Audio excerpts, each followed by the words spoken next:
So kakagaling lang natin sa San Fernando mag-banking no, kasi may trabaho tayo doon. Quick review lang tayo guys sa ating stock tire, kasi ngayon ko lang talaga ni-research kung ano ba talaga ang ating nakakabit na stock dito sa ating 450 SR no. So nakakabit po dito sa atin is ang CST Adreno HS AS5 no. So sa pag-research ko po nito, ang compound po nito ay hard dito.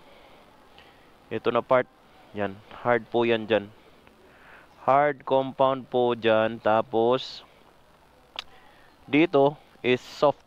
Soft po, yes po, soft. Yan o, yung dito hindi lumulubog yung kukukod, pero dito lumulubog. Yan. Soft compound po kasi ito ang nasa sidewall niya. Hindi sidewall, dito sa side ng kuano. So ito po ay 150 by 60. No? So ang tinakbo po dito is 16,000. So medyo gamit na rin siya no. Medyo may ka-flat na yung middle part niya. Ito yung indicator niya. Ilang milya na lang at yan ay aabot na talaga no. So around mga 2,000 siguro baka aabot na talaga yan. So due for replacement na to guys, kasi ayoko namang i-risk, kaya nga. So papalitan ko to ng sport na Adreno na mas malaki, 160. Gagawin kong 160 po yan dyan. Okay? So yan lang guys ang ating specs ng ating CST tires no. So para sa akin napaka kuwan siya, reliable when it comes to corners no.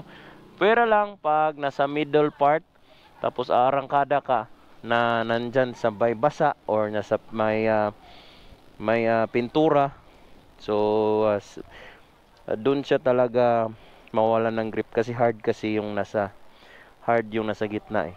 So yon, bakit so, parating nadudulas pag nag-aarangkada. Soft yung gilid at hard yung gitna no. So both of both worlds no. Good siya sa bangkingan saka sa arangkadahan no. So at na rin sa milya niya no. So ano sa palagay nyo? Bibili ulit ako ng CST or ipagpatuloy ko yung plano ko na